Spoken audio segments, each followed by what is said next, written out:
one and all, and listen to tales of excitement and adventure. Tales of daring heroes, savage monsters, and bards who just couldn't keep it in their pants. Tales of friendship, nobility, drunken foolishness, and unforgettable fun. These are tales of role-playing games, fair listeners, and this is Rollin Bones. My name is Ryan Howard, and I shall be your guide.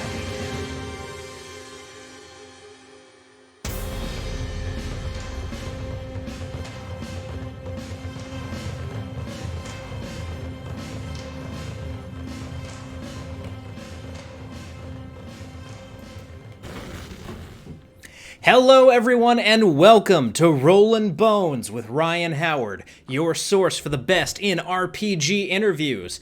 I am your host and king of the boneheads, Ryan Howard, and you will notice that we have significantly upped the production value on here with just a quick graphical package. I finally got off my ass and did it.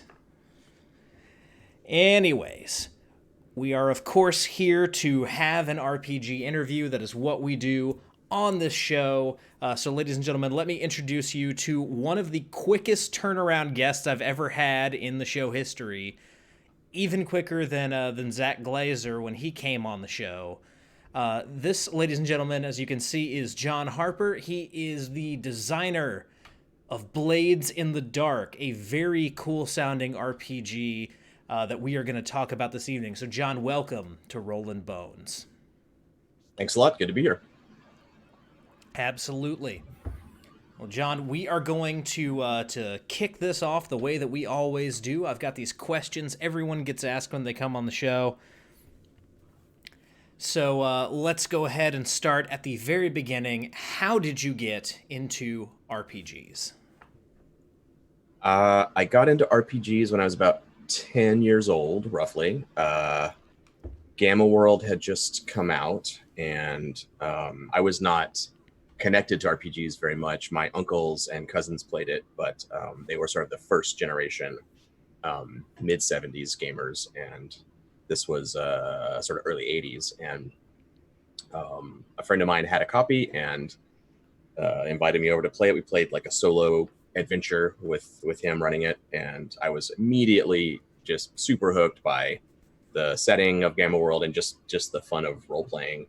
So I snatched all his books and took them to my dad's office and photocopied a bunch of pages out of them so I could have some of the mutation tables and sheets and things, and then started running it for my friends after that. So it just became this like instant love of both role-playing and also like DIY RPG stuff, just sort of making what we needed, house rules and stuff on the fly. So it was a combination of the hobby itself and then like a real desire to just sort of be creative and make things, and that was a good excuse.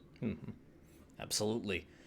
And before we get into the next question, just to let you know what's going on in chat here, looks like Actual Factual has referred to you as good old Speedy John, and built upon that with Jiffy John, and then looks like Allison here is saying Jolly Jiffy John, so... Hello, friends. Thanks for coming. The progression of nicknames we've got here going on. Guys, welcome to the stream.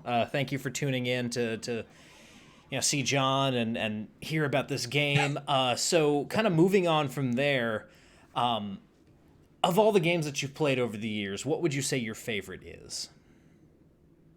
That's a really hard question. Maybe everybody says this when you ask. Favorites are always really hard.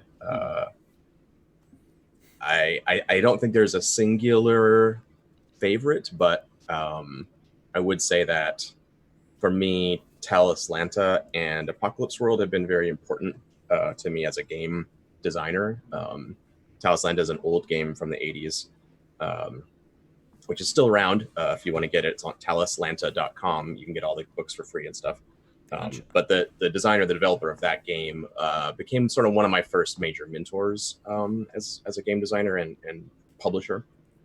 So that game really helped me learn some design skills and make contacts in the industry. And aside from it being fun and we loved playing it, it was that first stage of sort of like getting into the business side of the hobby and starting to treat it seriously as a job.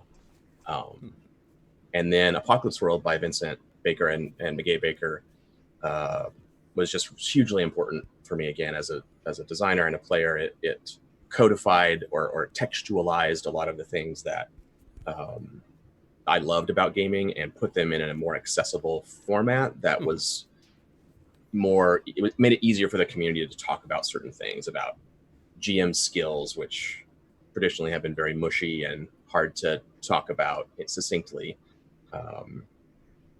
And the player role at the table. That game really, I think, is a great example of how to lay out a set of goals and objectives and get everyone on the same page even before the first session starts. And that was another really important step as a designer, to start thinking about that stuff very seriously, the real people at the table, their real world concerns of scheduling and time and all of that stuff, and starting to treat that as a design space. Apocalypse World was a really big help for me. Plus, it's arguably my favorite game to play as a player. That and Burning Wheel, I would say. I can really sink my teeth into it as a player in both of those games. Yeah, the accessibility of Apocalypse World is really one of its major kind of strengths there. In fact, two of my friends, one who I mentioned off air, Keith Patempa, and then Josh Unruh, they've got this thing called the Heroes Guild, where they have basically kind of hacked Powered by the Apocalypse and made a kids RPG that they like run as an after school program.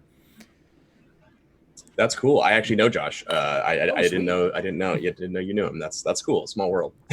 Josh is I call him the terrain master. We all do around the table, because he before COVID happened, we were all playing at his house, and basically he'd just text me every week and say, "Hey, what are we running on the table?" And I'd give him a 1 sentence or a 1 to 2 sentence description, maybe a few other descriptions, and I'd come in and there's just this amazing elaborate set. We're playing in Dark Sun right now, and one of the best things he ever did was he made an argosy for the game, and that thing was beautiful.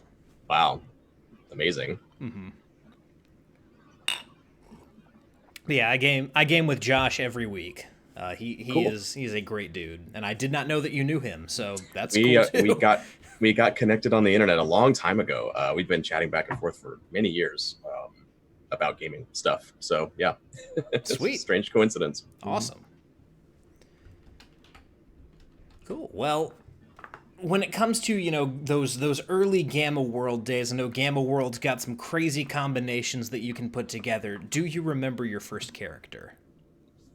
Yes, I was a mutated animal. I was a beaver, a cyborg beaver. We would always draw our characters, of course, in our school notebooks and stuff. And I had like a cool cyborg Terminator-y kind of half face cyber eye Nice. situation. I think I had a robot arm of some kind too. And I had a hoop sidekick, which is a sort of like mutated giant rabbit that the GM played as our like buddy action movie characters. And it was that was kind of the dynamic. It was the hoop character proposing some wild scheme that was too big for us and too dangerous, and we would get in it over our heads and throw grenades and run away and just do that every session, basically, with no real adventure plotting of any kind. It was kind of just follow the characters from dangerous place to dangerous place. But we had a blast, and especially being disconnected from the oral tradition of RPGs at that point. My friend had not played with our parents' generation and the first timers, and I hadn't, and we just the books didn't really like tell you exactly what to do. You were supposed to kind of know what role playing was, so we made up a thing that seemed right to us, kind of doing movie scene by movie scene, and that culture of play I took as a single person and expanded it into my group of friends, and they did the same. And it was a few years before we started to get books like Star Wars D6 and those kind of games that were more explicit about like how to do it. And we kind of started to get back. Our games started to look more like traditional RPGs at that point. But yeah, initially it was just Cyborg Beaver running around, getting into trouble. Gotcha. And Tree Lamp, to speak to what you're saying there have been many people on the show who are just like, I don't remember. So it's cool that you remember that first character that you brought to the table there, John. Because so many people are just like, Elf. Especially like the the like first edition and even the OD&D guys who started out very early on, before, you know, like story was a big part of the game and it was mostly just dungeon crawls. They're like, I didn't really have a character per se. I had human fighter or human wizard or, again, elf, because that was a class. Yeah, I got to have that experience much later, because we kind of went from Gamma World to those earlier, Thank you, Tree Lamp. more fringy type games. I didn't play like real old school dungeon crawl D&D in my early formative period. It was kind of from Gamma World to our homebrews, Marvel superheroes. What was another big one there before? I'm blanking on what we played before, but then we had like Shadowrun and Star Wars and Ghostbusters and that crop of games. Ars Magica and those kind of games are coming out. And that moved into the 2000s and Vampire and all the indie explosion and all that stuff. So it wasn't until I moved to Seattle, after I lived in Seattle for a while, actually. I've been here for several years. And a friend of mine was like, I want to run like 1977 Dungeons and Dragons. And it's like, yeah, we should definitely do that. And I finally got to have that experience of the character who rolled 2 HP to start, and I gave them a name in the first room of the first dungeon. They died, and so I just erased the name from their sheet, rerolled their stats, and was like, it was basically like fighter number 2. Yeah. And it's just all of a sudden I was like, oh yeah, now it makes sense. Now I get it. I've had the experience now that everyone had, 30 years ago, 20 years ago. Absolutely. Yeah. Now, it sounds to me like you pretty much immediately gravitated towards GMing and ended up running a lot of games. A lot of us who end up being kind of the forever DMs, we have NPCs that'll travel from game to game. So, John, do you have a forever NPC? Yeah, kind of.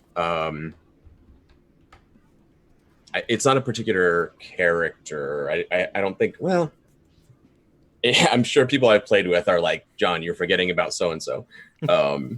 But I definitely have some types that I fall back on. There's usually some sort of tough, roguish foil. That's like I don't forget what the trope is called, but like the Spike on Buffy. Yeah. The Malcolm Reynolds, the Han Solo, the rogue that may have a heart of gold. We will have to see. I always like to introduce those characters as a foil for the heroes. If they're playing very righteous people who feel like they're always doing the right thing, I like to have that character that kind of calls that into question a little bit.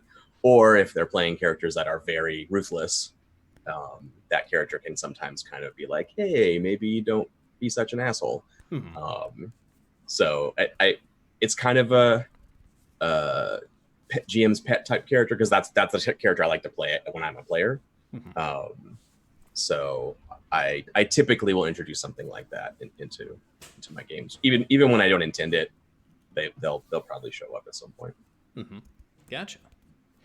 Now, how would you describe your play style, both as a GM and as a player, when you get the chance to play? I would say pretty freewheeling. I don't like, as a player or as a GM, I don't really like plots and narrative structures in my games. I don't necessarily want to play through Act 1 and have a climax and the showdown happens in episode 18 and that kind of stuff. I've done that sometimes, and it has gone well. Sometimes, mostly, it hasn't really worked for me. But I have had some good experiences doing that kind of thing. But left to my own devices, I'm much more into more seat of the pants, improvisational, going with the narrative flow, following the characters where their interests lead them, and where the NPCs' interests sort of collide against the PC's interests, and letting the chips fall where they may, and moving on to the next thing, not withholding finales or anything like that. Just kind of being in this freewheeling, open play space. I really enjoy that. It's a trade-off. You don't get those satisfying, like, oh, after 3 seasons we built to this really awesome narrative thing. You kind of have to let that go, but in exchange for that, you get to just play and find out what happens. And every week, just the other day, I was running Apocalypse World, and my partner, I was heading out, and she was like, what do you think is going to happen tonight? And I'm like, I don't know. The players will do whatever they do. And I just, that makes me feel good to go into a game session and not know what's going to happen. Mm-hmm. Yeah, Actual Factual says this game style that you're describing sounds an awful lot like this indie RPG you played one time called, I think, like Blades in the Dark or something like that. Well, that Actual Factual is in that Apocalypse World game that I ran the other night, and has played a lot of Blades, so yeah, they know what they're talking about. Absolutely. So this question can be very hard for a lot of people because, people who end up coming on a podcast like this, or myself who ends up having a show like this, we have a lot of great memories associated with gaming. So if you had to pick like one kind of standout, fondest RPG memory, what would that be? What an easy question. Yeah, I mean, we would be here all night. There's so many to choose from. I can just pick from a huge list. I think. Well, actually, no. I'll keep it easy. The most recent fun moment for me. Maybe that keeps it easier than going all the way back through 30 years of role playing. Just in the Apocalypse World game on Wednesday, our savvy head, who's like the tinkerer, mechanic type in the game, the smart person who understands technology and stuff. He's looking up at this burning oil rig, and the other 2 characters are thinking about rushing headlong into the pitch black smoke to try to rescue survivors, because that's sort of what they do. And the savvy head decides to read the situation. I want to look for a better way in than these 2 idiots like running up a staircase into the pitch black smoke. That seems bad to me. I want to find a better way in. And the player rolls and gets a miss. They rolled a 6 or less, which is a miss in Apocalypse World.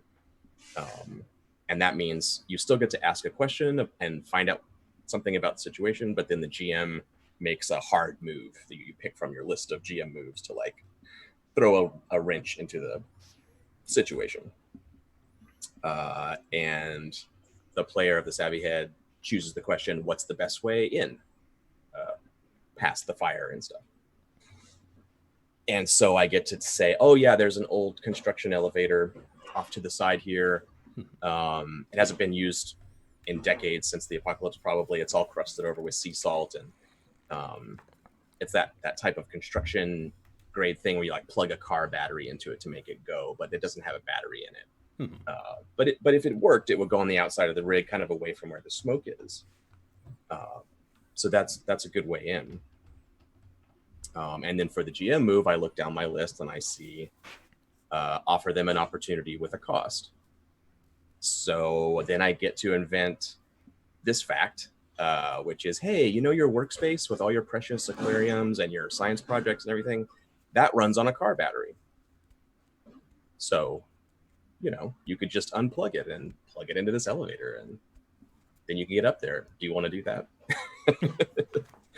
And it's so satisfying in those moments to have the perfect thing that a game can just hand you on a silver platter. You know, the way the system works with Savvy Head asking that question and then missing and then needing a solution that had a cost. And everything that they are and everything they do has to do with technology and the scarcity of old world stuff. So yeah, it was this great dovetailing of things. And then the Savvy Head Cullen jumps in with both feet and is the type of player that isn't going to be too precious and too risk averse and no, I can't and I won't. Instead, the player is excited about the risk and danger and then plays the Savvy Head Cullen as being morose and sullen about the whole thing and pulling their battery out and being angry. But the player goes in, plugs it in, and goes off into adventure and danger and fun. Yeah. So, that just happened on Wednesday. But I think that is the template for a great gaming moment in my mind. Is the game system giving you something to work with, and then the players just having that attitude of embracing what's happening and not trying to like bat everything away and resist the friction, but instead just put their heads down and they're like, yeah, let's go. It's very satisfying when those things come together. Yeah, being able to embrace kind of the adversity side of RPGs where, you know, the dice and the GM giveth and the dice and the GM taketh away is the sign of a good player. And just kind of knowing what they're in for and being there for that and along for that ride is definitely... Yeah. Well, to hit another beat there, in that same session, we had one of the people in chat here playing the angel, and that character is a real jerk, and treats people badly and doesn't do well with like connecting to others.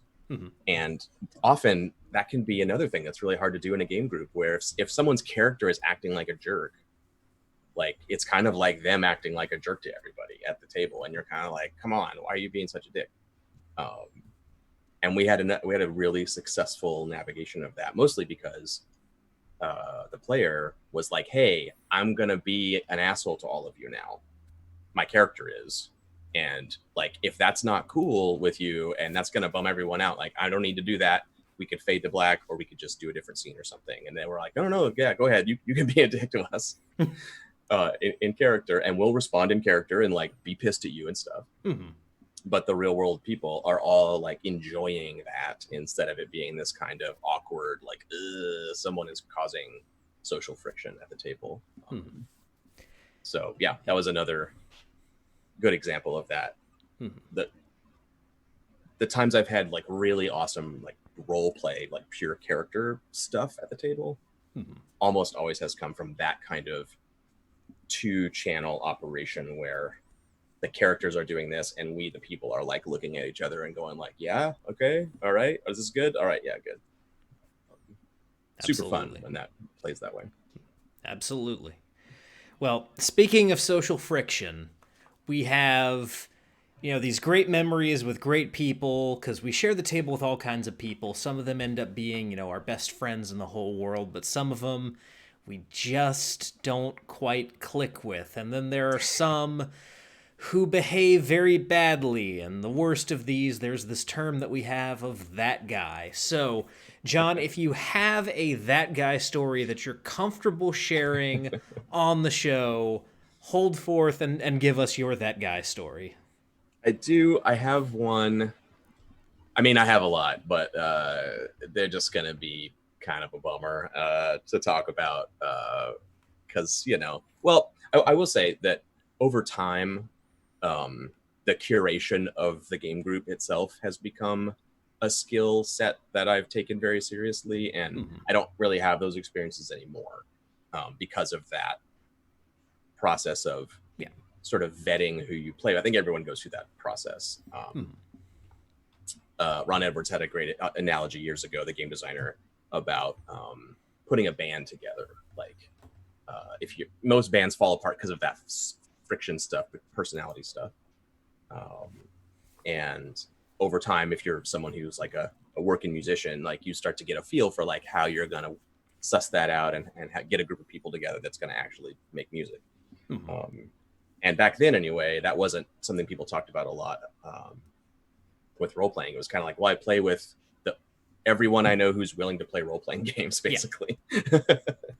And that's not really true anymore now that there's just an infinite sea of options for people to play with. So you can be very selective. And fortunately for me, I've not had that guy stories in a long time. But the very first con I went to in Lexington in Kentucky, this must have been like, I don't know the year, 89 or something maybe. And we signed up for the Call of Cthulhu game, and the game master had a stack of index cards, like a really big stack of these like blue index cards.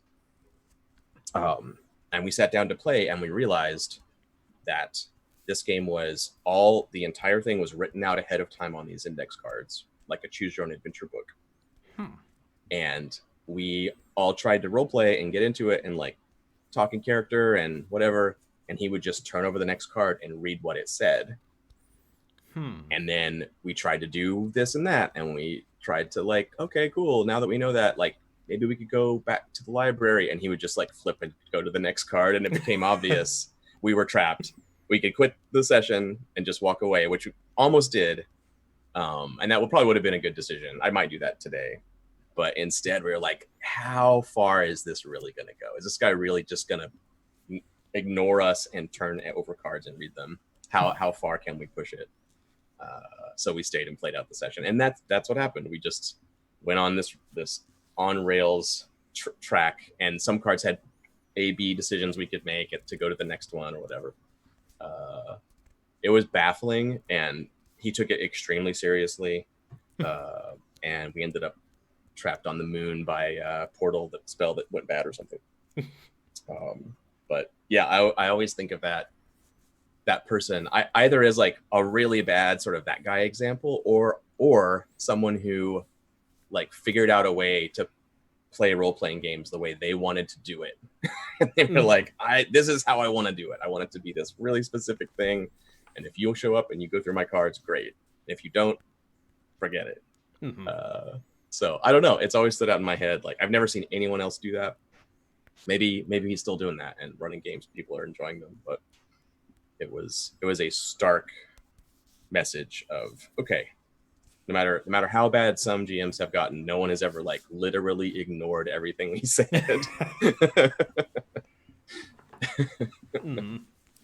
Yeah, for anyone who ever complains about a module, at least modules give you some leeway there. This guy, oh my God. He was committed. He was fully committed. Yeah, absolutely. Well, John, we've got our last of these introductory questions here. This is another one that has flummoxed a lot of people. The answer to this question can be as philosophical or as sophomoric as you want it to be.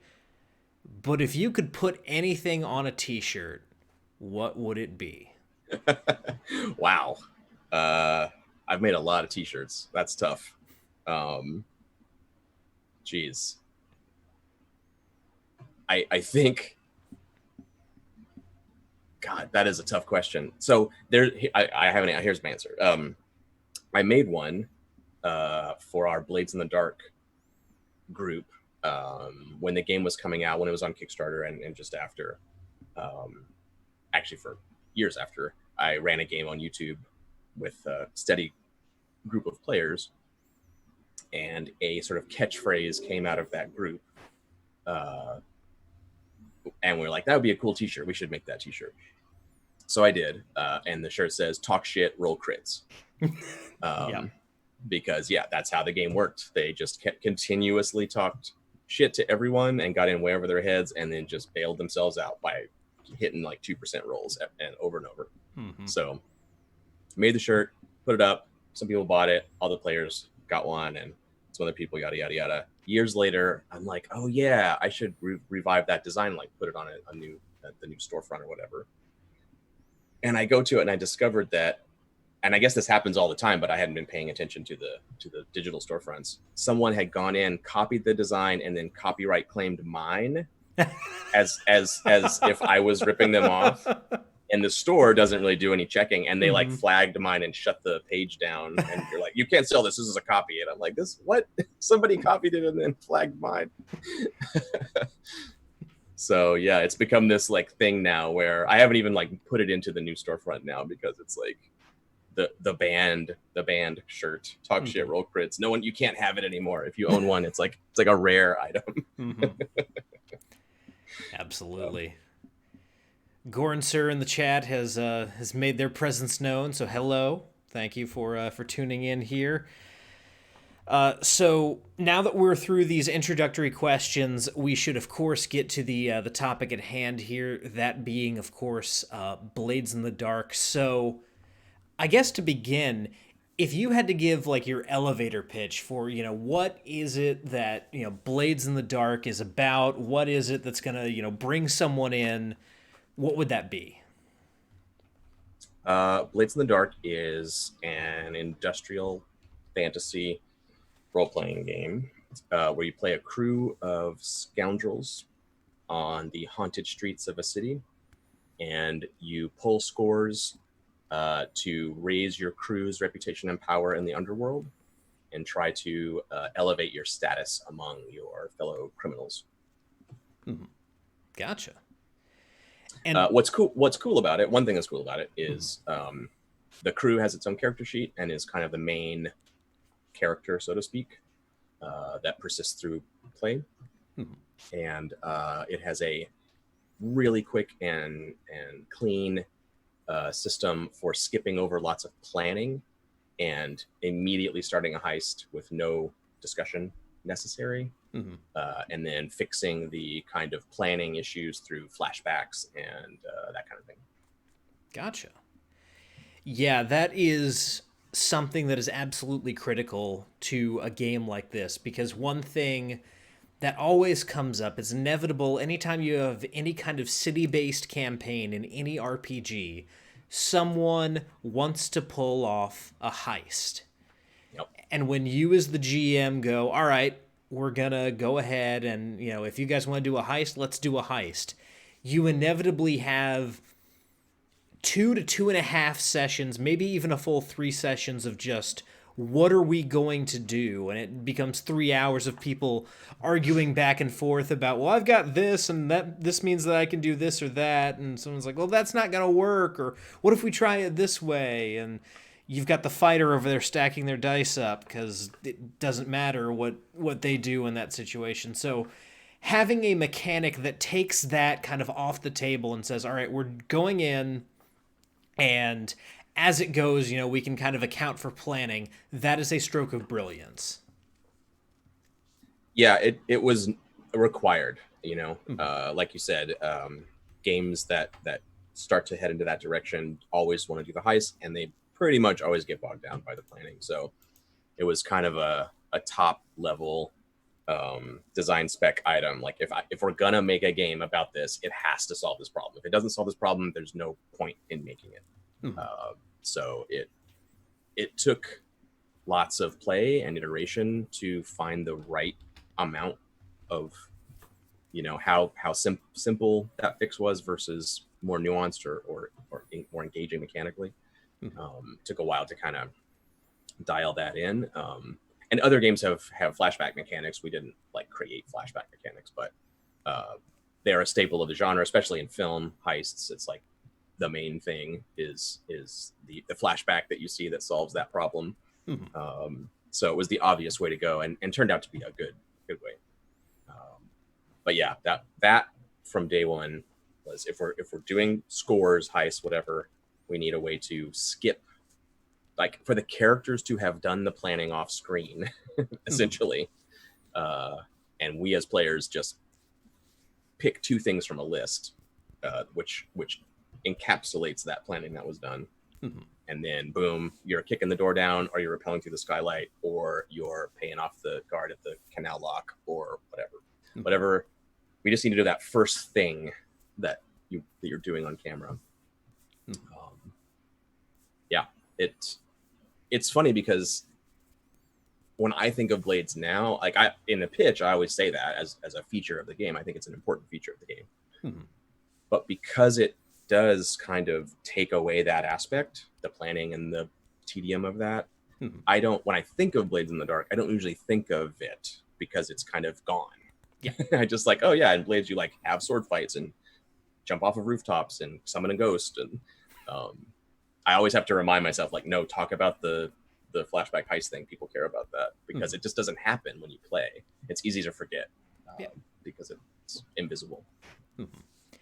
And the other thing that I really have to applaud you on, because it's an endlessly fascinating environment for role play, but the industrial fantasy setting, as you described it there, just kind of that vaguely fantasy, vaguely steampunk, early Victorian type time period is one that I feel like really does not get enough attention, but is ripe for a role playing game because you've got so many different options of, if you've got someone who wants to, be a sword fighter, they can still be a sword fighter. If you've got someone who wants to explore, those early black powder weapons, you've got that option as well.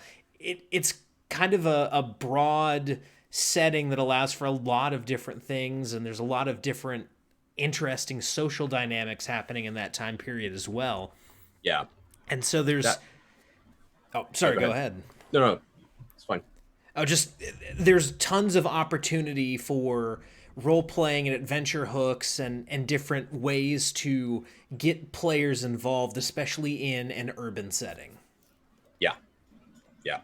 I think I'm a huge fan of Thief, the video game series, and it does that kind of pseudo industrial fantasy extremely well, making it a plot point. Even that kind of mechanization, industrialization is a force, and then sort of nature, the druidic kind of background is a force, and they're coming into conflict. And Blades doesn't do that exactly, but I do think industrialization is really a key shift from medieval concepts that are often, or Renaissance stuff that's in fantasy.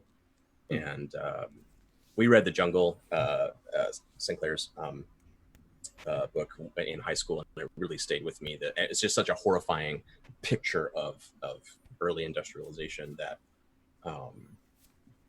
and socially too, like you were saying. I think games like this can go a bunch of different ways, but I like the sort of leverage, the TV show leverage kind of model, where we can really root for these scoundrels because the people that they prey on are just bad, really very bad. Yeah.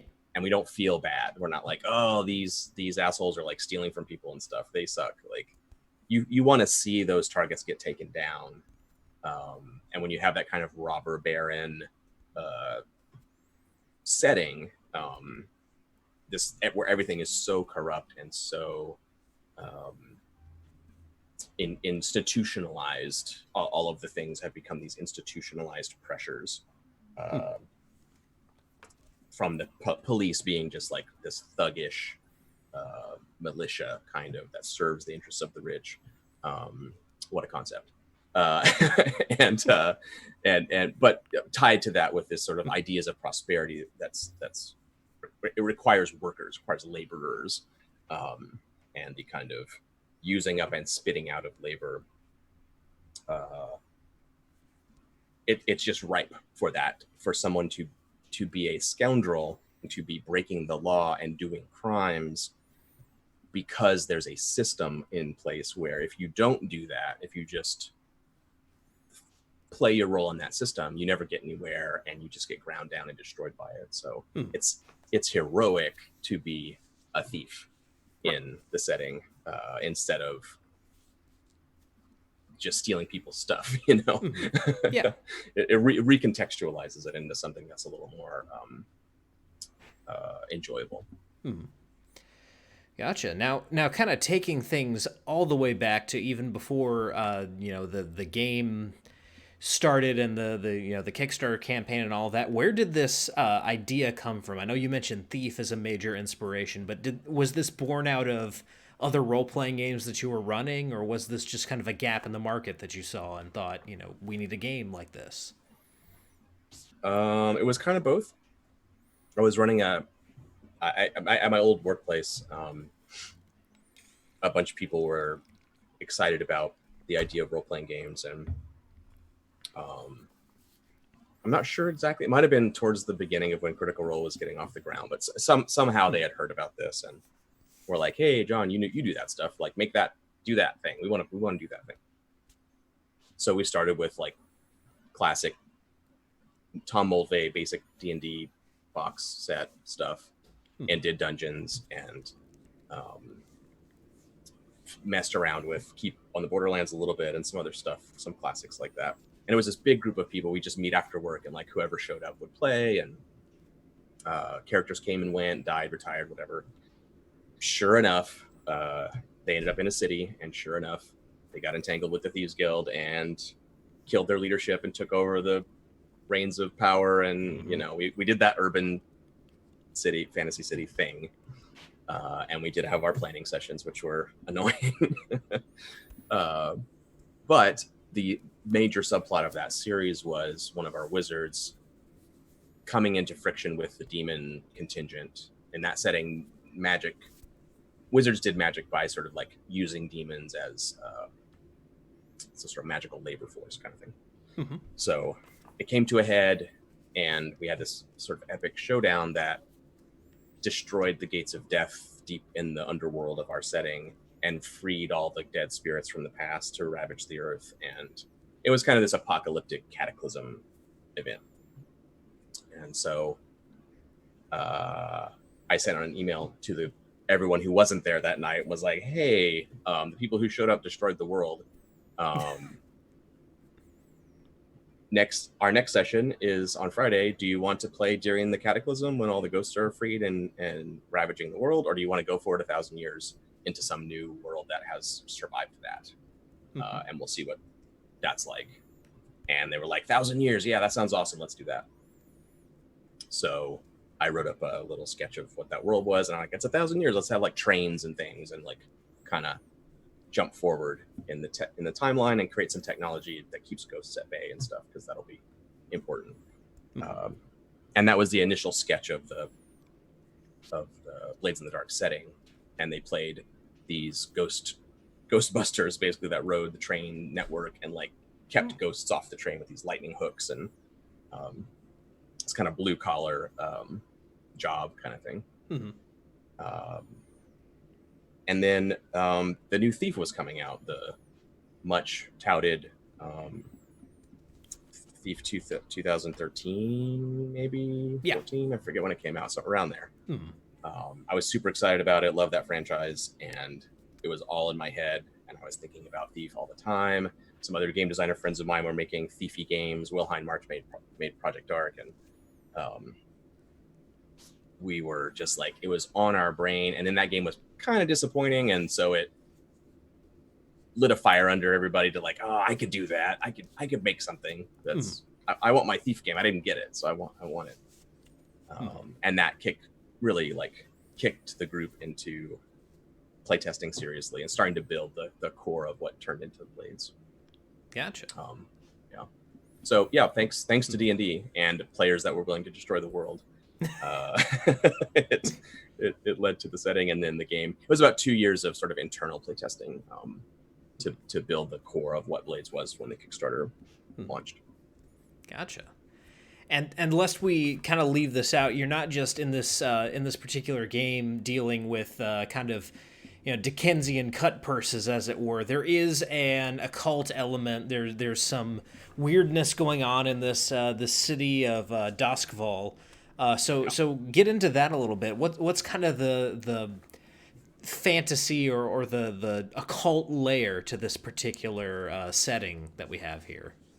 There's kind of two parts. There's the ghost problem. If you want to think of it as sort of Victorian spiritualism, but real. There are actual ghosts. People's ghosts leave their bodies after they die. And there's a thing called the ghost field, which is sort of this other world that's nestled closely to the real world that you can see if you have the sight. That kind of pseudo psychic kind of ideas. But the problem is that ghosts are bad. They can survive for brief periods of time and retain some of themselves, but the longer a ghost exists, the more angry and dangerous it becomes. It becomes a sort of petty force of taking vengeance on every slight from its life, and then ultimately losing even that and becoming this sort of raw, dangerous power. So there's a group of people called the Spirit Wardens that are tasked with finding bodies in the city. They have these magical crows that can like seek out a dead body and dispose of it before an angry ghost appears. But there are people called Whispers who can pluck spirits out of the ghost field and use them to do magical effects, channel energy, and see remote things and communicate with spirits and do that kind of stuff. So there's that side of the occult, the sort of ghostly spiritual world is one part of the setting. And then there's the ancient world of demons and in role-playing terms, what we call like magic, like sorcery. Mm-hmm. And that sort of fills the space of the Aleister Crowley magic kind of ideas, or ancient Egyptian ideas about magic that became popular again in Victorian times. Mm-hmm. So there is this kind of ancient world, pre-cataclysm world, where demons really did exist, and there really were ancient gods, and there really were sorcerers, and dragons and stuff like that. But that's all way in the past and forgotten. But all the demons are still alive. They're trapped and chained in various ways. But if you want to go that path, you can explore the magical side by trying to contact ancient demons or creating a cult to raise a dead god out of the sea and do that kind of thing. Mm-hmm. And all of that's connected. The human world, the ghost world, the demon world are all, there's a kind of cycle of being happening there. But in the setting itself, the demonic and magical stuff, people don't take it very seriously. It's just sort of fairy tales in books. But everybody has had a awkward encounter with an angry ghost when they walked home from the pub one night. So that's a like factual part of the setting that is a little more grounded. And there's a bunch of science about spirits and ghost energy and that kind of thing. Mm-hmm. Gotcha. Tree Lamp is excited about Crowley. Yeah, what a jeez, that guy. He had a lot of weird ideas. Oh yeah, did Crowley actual project with Francis Bacon? I don't think so, but I think you're probably making a joke, and that's hilarious. And yes, they probably should have. Also, when it comes to people talking about Crowley, even though I'm more familiar with Aleister Crowley than I am with the supernatural character, because of who I went to high school with, I'm always just like, are you talking about the actual Crowley, or are you trying to trap me in your supernatural web again? I enjoyed Supernatural, but I've only watched a few seasons, so that's not my go-to. But yes, also that character too.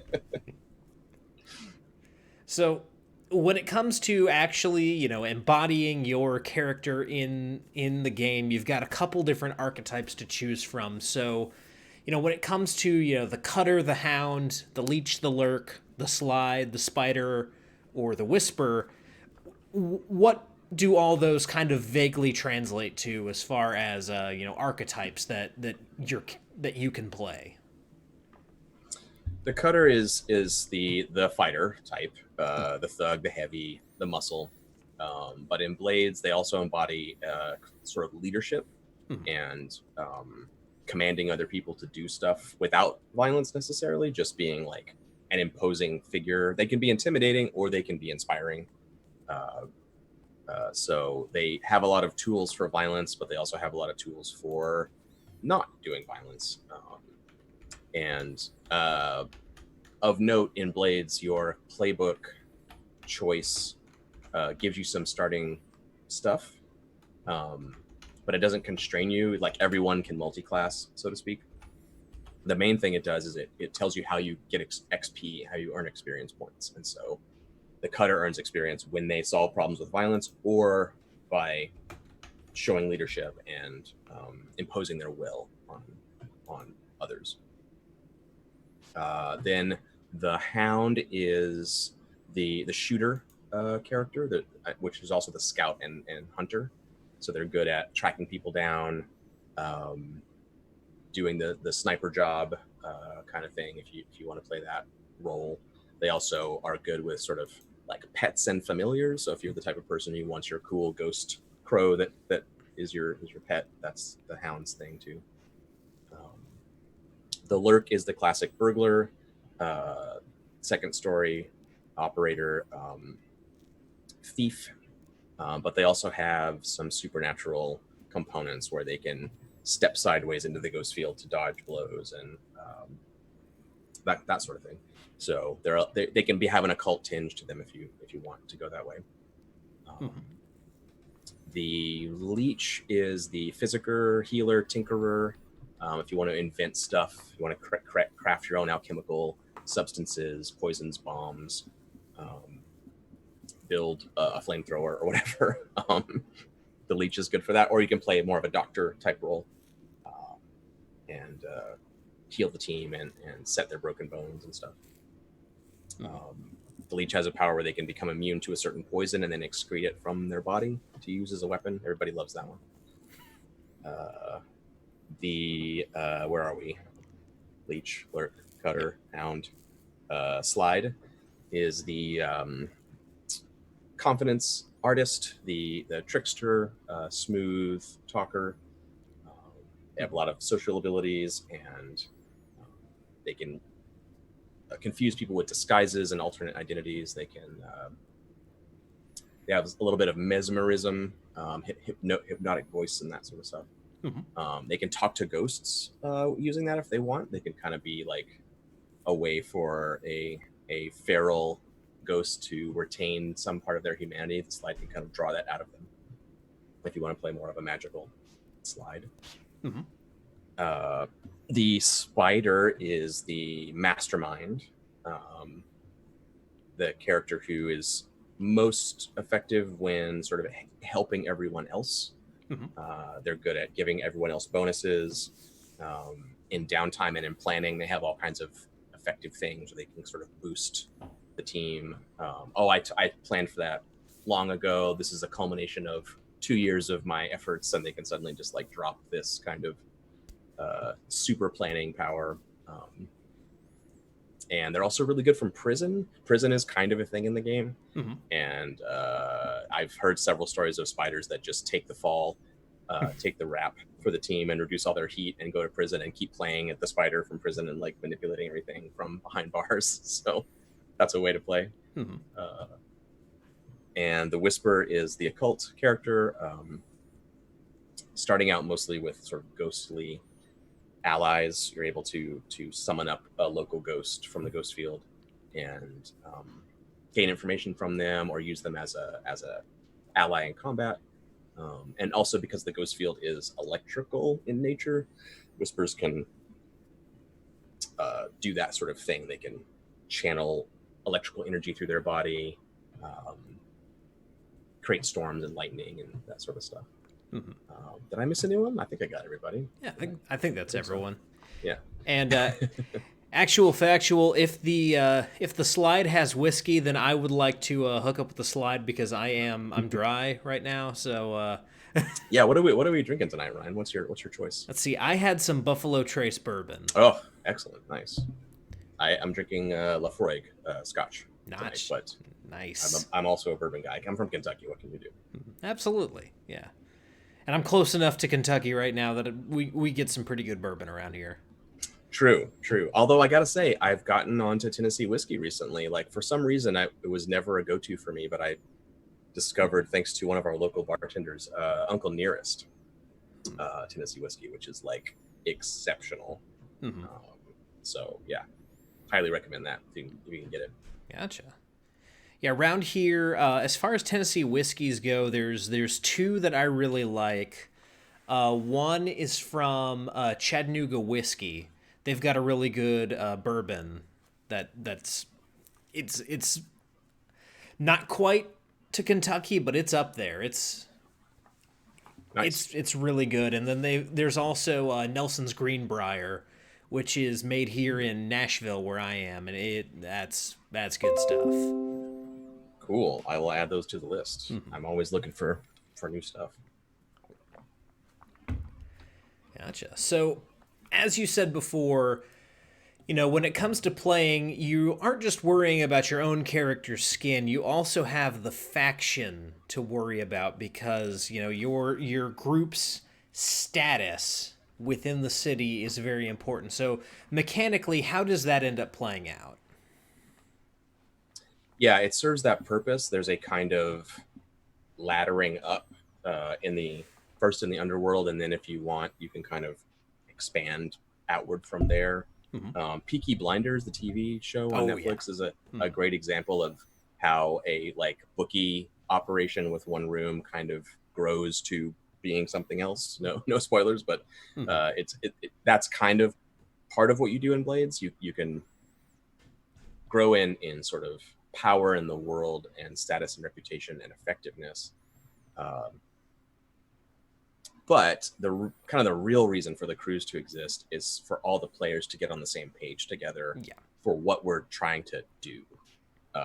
Because without a crew sheet, what do we do? Are we taking assassination jobs this week? Are we smuggling stuff? What are we doing? And we have to continuously kind of talk about that as a group.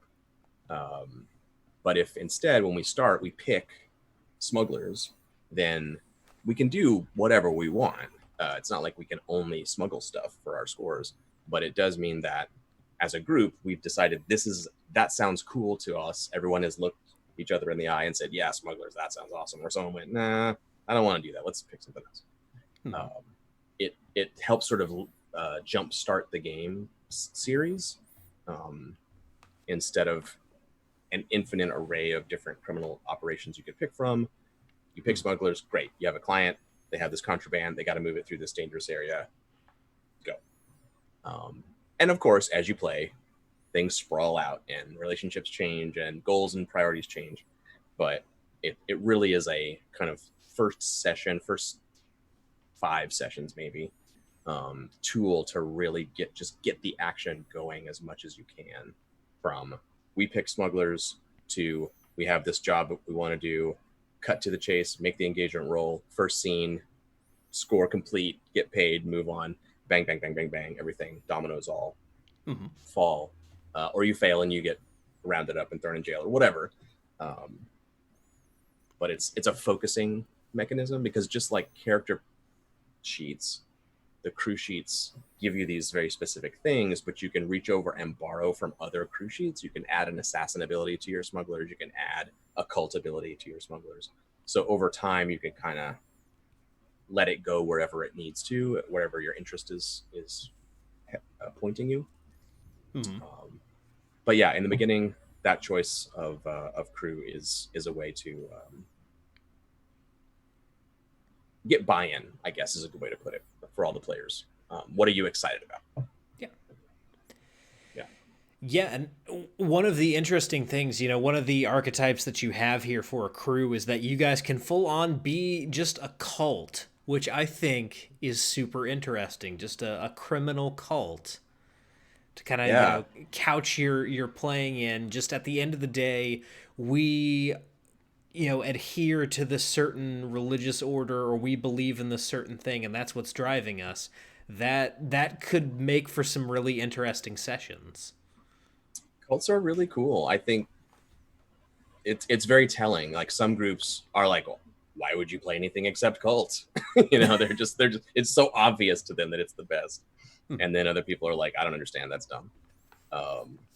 But it's from a certain point of view, it's the setting. The crews are the setting. They tell you this is what is illegal to pursue, and any kind of religious freedom that isn't, there's a sort of state sanctioned church in the setting, and anything that isn't that is automatically criminalized. So if you aren't doing that, and that's the thing you care about the most, you're a cult. Yeah. And if you want people to have access to goods that the state system has decided they shouldn't have access to, you're smugglers, and so on and so forth. They're tropey criminal things. It's fun to be Han Solo and be a smuggler, but also each of those tells you something about the setting and the way people aren't normally free. So this crew steps in and like does it on their behalf. Gotcha. Now, getting away from the internals of the game here and getting into some of the publishing, you initially kind of put this out independently via Kickstarter. Is that correct? Yep, yep. It was initially just my own independent publishing effort. I had done that before and um, published a bunch of games in various ways, and I intended to do the same with Blades, but that didn't. That's not how it worked out. Fortunately, very fortunately, um, the Kickstarter really did. It exploded way more than I thought it would. Like way a lot, way more. Um, and I gotta be honest, like I was dreading it a little bit. I was like, wow, the feeling this is going to be really challenging.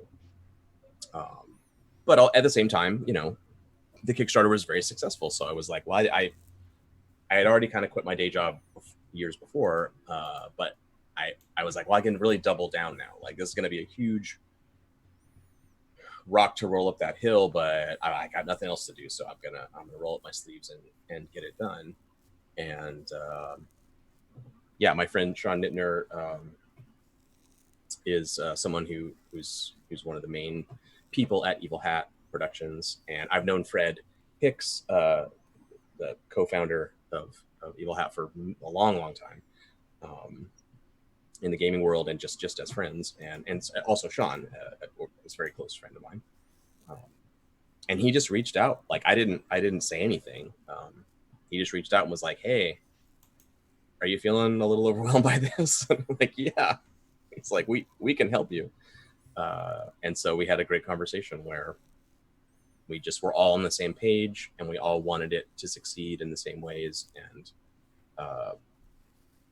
between a 15-minute call, basically just set that up for it to become an Evil Hat published product. And I'm so glad that happened. Everything about the game is massively better because of that, primarily because of Sean's work as sort of the developmental editor, and then Karen 12's work as the textual editor of the game. They just carried that product on their backs and made it better and better and better through all their efforts. Absolutely.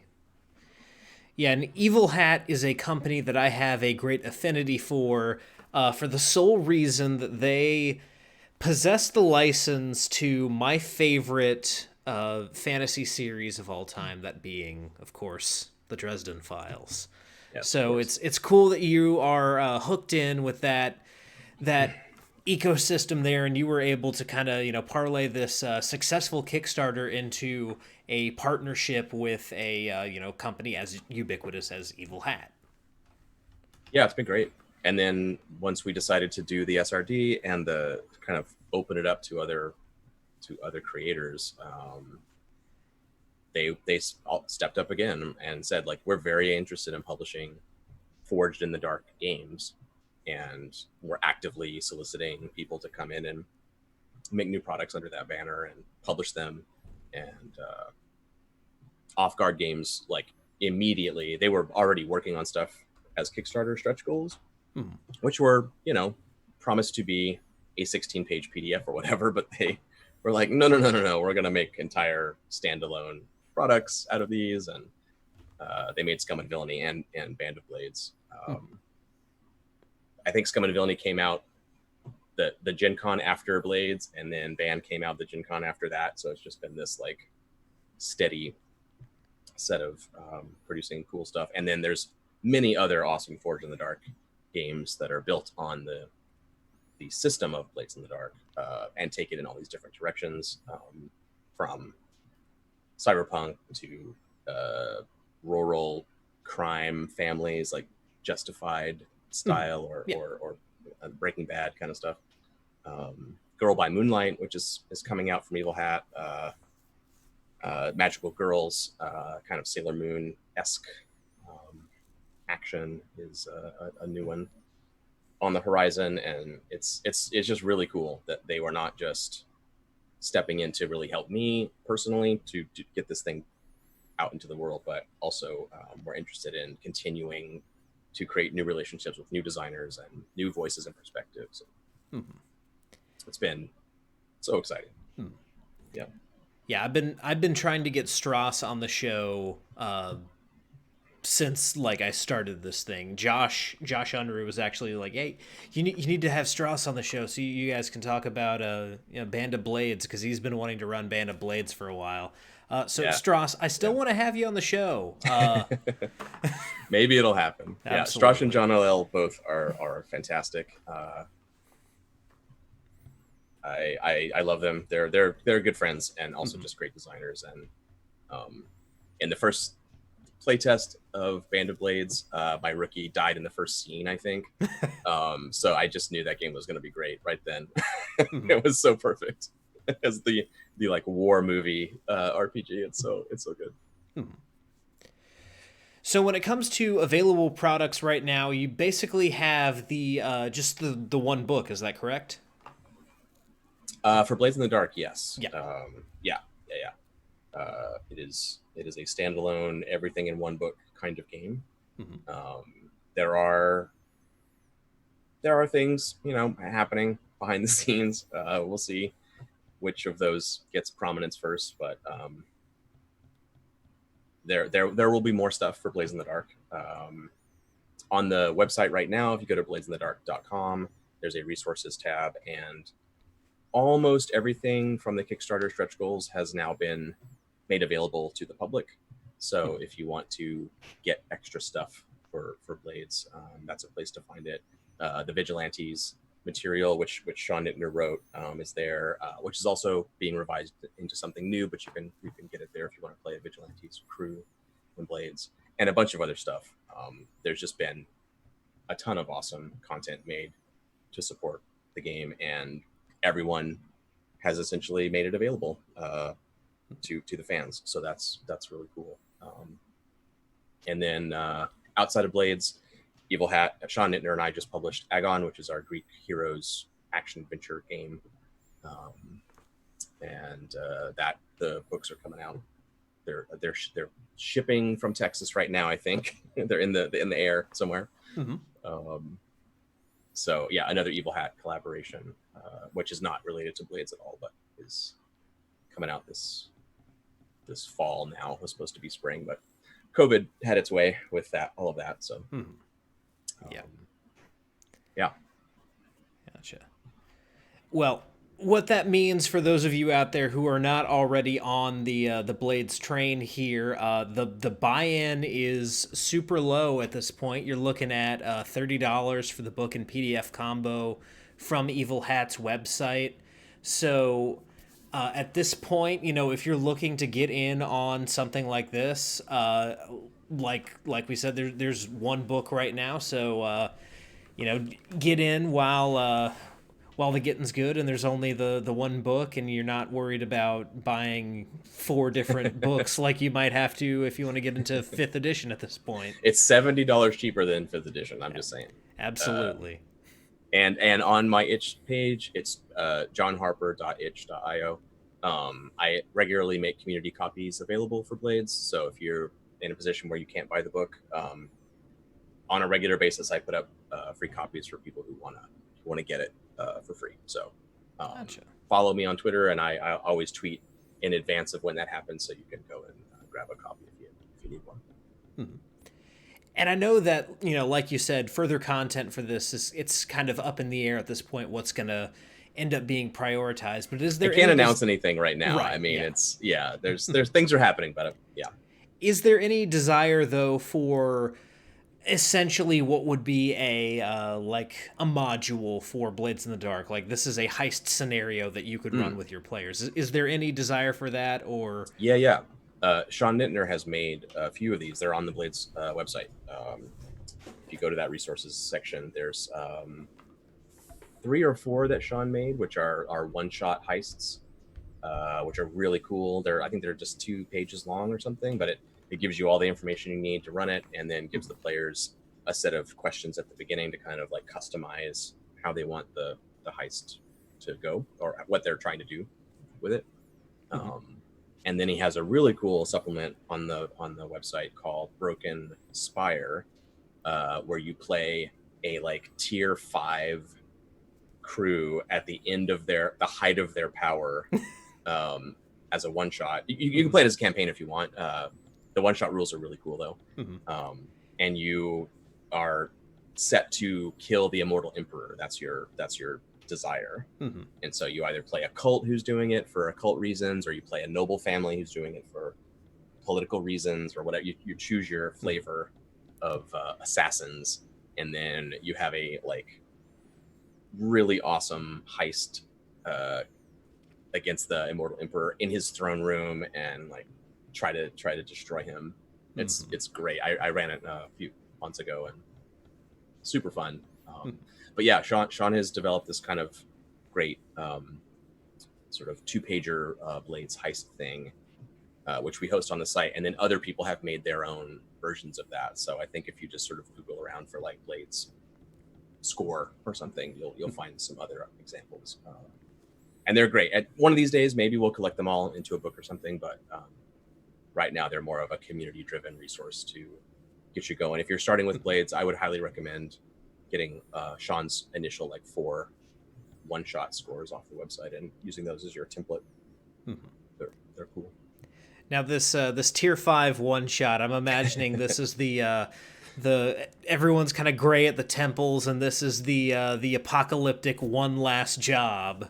Oh yeah, absolutely. Not everyone's gonna make it out of this one. Oh, definitely not. Yeah, and you get to pick like the like more you can choose to have been working on it for like 1 generation all the way back to before the cataclysm, and the longer you pick, the more power you get, and the more at the brink all the characters are. They all like have more and more trauma and more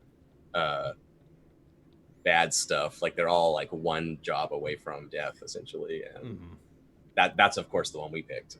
So we got to do the very, very final moments of this last, and it came down to the last roll, the difference between rolling a 6 and rolling a 5. It was so perfect. Yeah, it's great. Yeah, that is the cliche that never goes away, and it, in my mind, honestly, kind of never gets tired. I am a sucker for that grisly one last job type situation there, so that has definitely piqued my interest. Yeah, check out Broken Spire. It's great. I'm curious to try the campaign version, it's still like 3 or 4 sessions. It's still pretty short. But if you do the one shot, it does not pull any punches. You have to just sometimes roll the dice, and really significant things happen from a single roll that like shapes the world, and it's pretty shocking what's built into that. Awesome. Yeah. Well, John, we are running up against kind of the end of our time here, so what I like to do at the end of every episode is just kind of open it up to the guest to promote anything that's coming up, anything you want to drop some publicity about. Go ahead. It is your floor for the time being here. So any promotion you want to do, go ahead. Cool. Yeah. I would say Agon first. My game with Sean Nittner about Greek heroes fighting monsters and being Xena, basically. If you're into that, that just came out, and it's available on my itch page right now as a digital PDF product. And I think maybe the Evil Hat page will go live very soon, because the books actually exist now, and you should be able to order them through the Evil Hat website if you want the book plus PDF combo thing they do, where you get a free PDF with your physical copy. That game was super fun to make, and is a good starter RPG if you want to introduce people to gaming. It's extremely simple to learn, and good for one shots, so you could just like run it as a single night for them to try out what role playing is.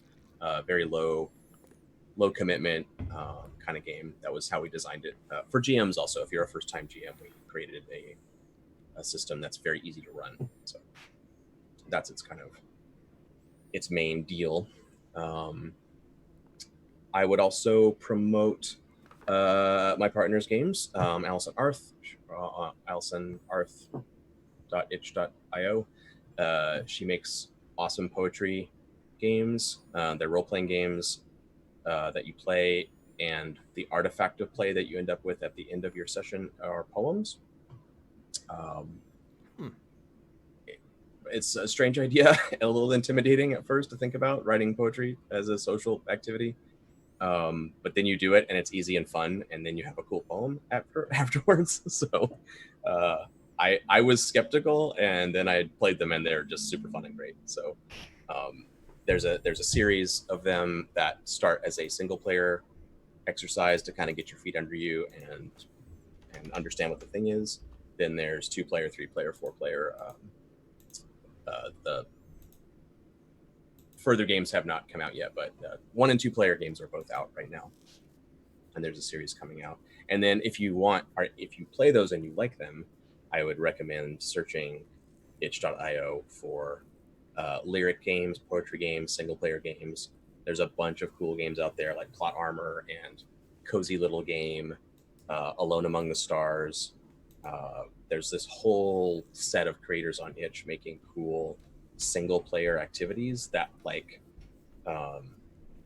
it's like the role-playing cross-training kind of thing. Like it's like getting on the elliptical or whatever. You build skills, your gamer skills, and often these single or 2-player games focus on a particular thing like embodiment or speaking in character or whatever it is, and like give you a little like workout to level up your skills in that area. So highly recommend searching Itch for those type of games. And if you have the gigantic Itch Black Lives Matter bundle that came out a few months ago, with thousands and thousands and thousands of games in it, you already have a bunch of those in there. So if you got that bundle, maybe you already have Gentleman Bandit, the Highwayman poetry game by Allison, plus a bunch of other stuff. So yeah, Gentleman Bandit is another one that I would definitely recommend. But everything in that movement on Itch right now is really exciting and cool. So check out those poetry games. See, Antifinity wants to know if there's a search term for types of games that train your skills. I wish there was. There isn't a hashtag or anything right now that's like RPG cross training. Maybe that should be the one. Yeah. But yeah, on Itch, there's, I think tags, poetry is definitely one that will bring up good results. Journaling, I think, or journal game is another tag that gets used. But I would head to Gentleman Bandit is the name of one, Allison's game, and then Alone Among the Stars. Those two will lead you to others in their sphere. I would go like click through and see what their tags are, and then click on those tags and you'll find stuff. But yeah, there's no overriding like RPG workout tag or something right now. So I don't know. Maybe we can get that ball rolling. I don't know. Someone can tweet about it or something. Gotcha. Yeah, Allison says writing and journaling are good tags too. So yeah. Oh, and The Machine in chat. Allison just mentioned The Machine. The Machine is so neat. That game is awesome. Yeah, check out The Machine. I'm not even going to spoil it. It's great. I saw that and I just thought that we were suddenly on a Bert Kreischer kick here in chat, but no, it's The Machine. Oh, it's super cool. Gotcha. All right, well, John, thank you so much for coming on. Once again, ladies and gentlemen, in addition to everything that John just said there, once again, you can get Blades in the Dark through Evil Hat on their website. It's $30 for the book and PDF combo. It seems like a ton of fun, and I hope that sometime soon I get to play or run a game of Blades in the Dark. I hope so. Yeah, absolutely.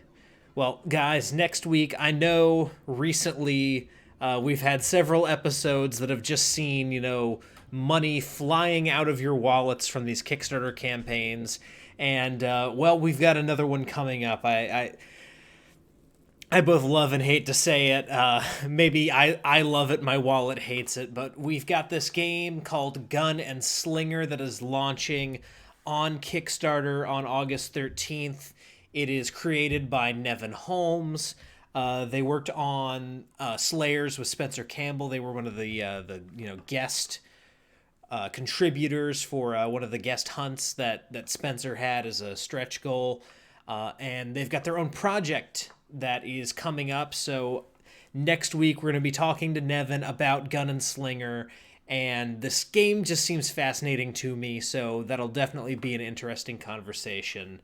And this Saturday on Danishes and Dragons, while we have our breakfast, I'm going to discuss one of the RPGs that I recently acquired, that being the 5th edition hack for a sci-fi game, Spaceships and Star Worms. So if you're at all interested in sci-fi gaming and how to make that happen within 5th edition's ecosystem, that's what we're talking about this Saturday morning on Danishes and Dragons. So, John, once again, thank you for joining me. And until next time, guys, whether you rolled a 1 or a 20, I'm so glad that you rolled your bones with me, Ryan Howard. And I'll see you next time.